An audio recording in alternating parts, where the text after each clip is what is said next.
আসসালামু আলাইকুম এভরিওয়ান। আজকে আমরা এই ম্যাথের সমাধান দেখব। আমাদের এই চ্যানেলে আপনাদের জন্য বিভিন্ন চাপের পরীক্ষার বিভিন্ন ম্যাথের সমাধান যাচ্ছে।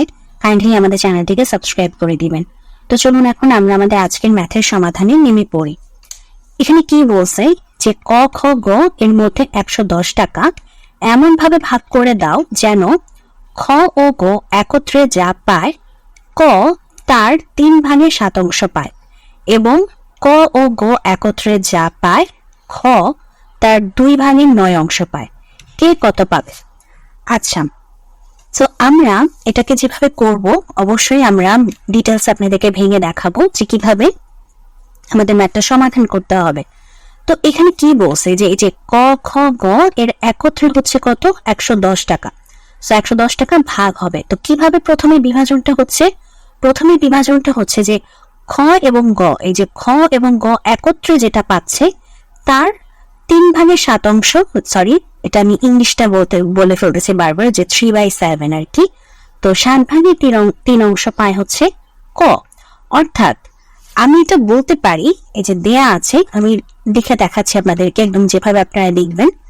দেয়া আছে খ ও গ একত্রে কত টাকা পাচ্ছে? এই যে 3/7 না, 3/7। খ এবং গ হচ্ছে 3/7 এর, মানে এই 7 হচ্ছে আমাদের খ এবং গ, আর ক হচ্ছে 3, কারণ খ ও গ মানে এই অংশটা যে 3/7 হচ্ছে আমার খ ও গ একত্রে যা পায় ক তার 3/7 অংশ পায়, মানে ক পায় হচ্ছে 3/7 অংশ। তার মানে এই 7 হচ্ছে খ এবং গ এর এবং এই 3 হচ্ছে ক এর।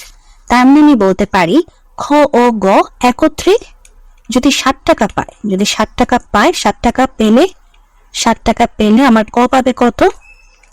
ক পায় 3 টাকা। ওই যে 3/7, ক কত পাচ্ছে? ক পাচ্ছে 3 আর 7 পাচ্ছে খ প্লাস গ, যে খ প্লাস গ।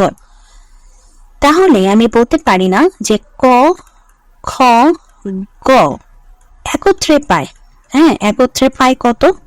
এই যে 7 প্লাস 3, কারণ 7 এর মান কত? 7 এর মান হচ্ছে এই যে খ আর গ এর মিলিত মান হচ্ছে 7 আর 3 হচ্ছে ক একটা। তাহলে ক খ গ একত্রে পায় কত? 7 প্লাস 3 10 টাকা। ঠিক আছে? আচ্ছা, তো এখন দেখেন আমার ক খ গ একত্রে 10 টাকা পেলে আমার কি হবে? ক পাচ্ছে কত? এই যে এখন আমি বলি শুধু কয়েকটা, মানে এখন হচ্ছে ক খ গ একত্রে নিলাম, তখন নিলাম যে শুধু খ আর গ। এখন ক খ গ যদি একত্রে 10 টাকা পায়, তাহলে এর মধ্যে ক কত পাচ্ছে? ক পাচ্ছে হচ্ছে আমাদের 3 টাকা। আমরা দেখেছি যে 3/7। এখন হচ্ছে আমরা টোটালটা কাউন্ট করছি, তখন হচ্ছে শুধু খ গ এরটা কাউন্ট করেছিলাম যে খ গ একত্রে 60 টাকা পেলে আর ক পাচ্ছে 3 টাকা। এটা হচ্ছে আলাদা কথা, আর এটা হচ্ছে একত্রে হয়ে গেছে যে ক খ গ একত্রে 10 টাকা পাচ্ছি, 10 টাকার মধ্যে আবার ক পাচ্ছে 3 টাকা। তাহলে ক খ গ একত্রে যদি 1 টাকা পায়, তাহলে আমার ক পাবে কত? 3/10 টাকা। সো ক খ গ একত্রে যদি ওই যে 110 টাকা, ওই যে 110 টাকা, ক খ গ একত্রে যদি 110 টাকা পায়, তাহলে ক পাবে কত? 3 × 110 ভাগ 10 টাকা, 0 কাটা 33 টাকা। ওকে, এটা হচ্ছে ক এর অংশটা আমরা বের করে ফেললাম। তো প্রথমে আমরা বেসিক্যালি কি করছি, ওই যে আমাদের 3/7 যেটা দেওয়া ছিল, কি বলছিল? খ ও গ যা পায় ক পায় তার থেকে, মানে একত্রে যা পায় তার থেকে ক পায় 3/7 পার্ট। তাহলে খ গ হচ্ছে আমার 7 আর ক হচ্ছে আমার 3। তো আমরা সেটাই ফার্স্টে লিখছি যে খ আর গ একত্রে পায় 7 টাকা আর ক পায় হচ্ছে আমার 3 টাকা। তাহলে তারা টোটাল একসাথে পায় কত টাকা? টোটালি তারা একসাথে পায় হচ্ছে 10 টাকা। তো একত্রে যদি 10 টাকা পায়, এর মধ্যে আবার ক পাচ্ছে কত টাকা? এই 10 টাকার মধ্যে ক পাচ্ছে 3 টাকা। তাহলে 1 টাকার মধ্যে কত পাচ্ছে? 110 টাকার মধ্যে ক পাচ্ছে 33 টাকা।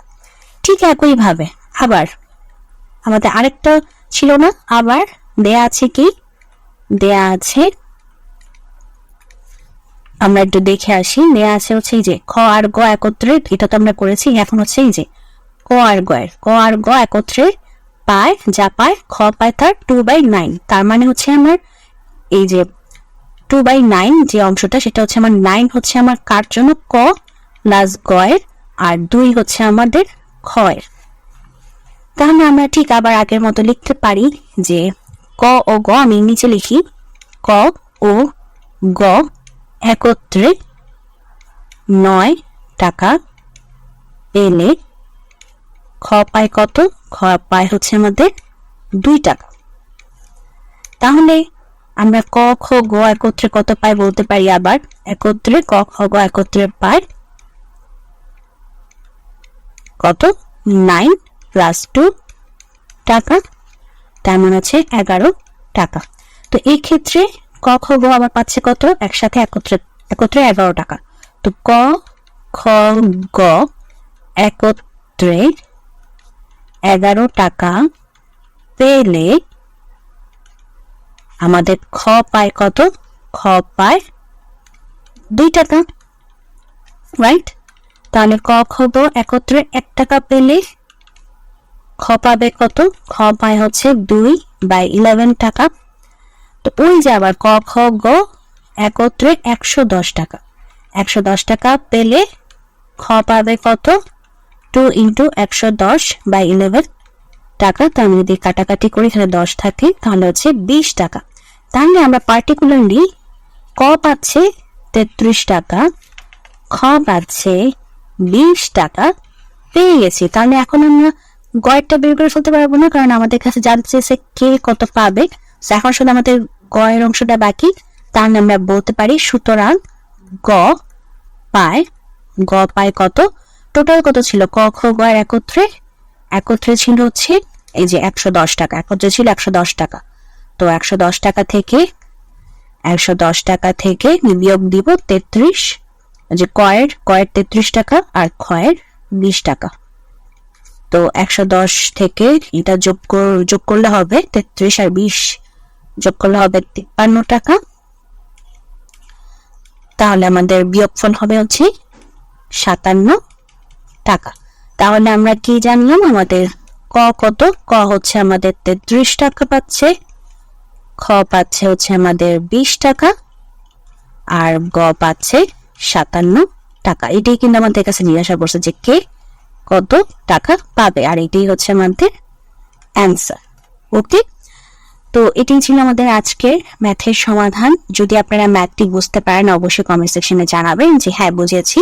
যদি কোনো জায়গায় অসুবিধা হয় বুঝতে, সেটা অবশ্যই কমেন্ট সেকশনে জানাবেন যে কোথায় বুঝতে অসুবিধা হয়েছে। আর যদি ভিডিওটি ভালো লাগে অবশ্যই ভিডিওতে লাইক দিবেন, চ্যানেলটিকে সাবস্ক্রাইব করবেন। আপনারা ভালো থাকবেন।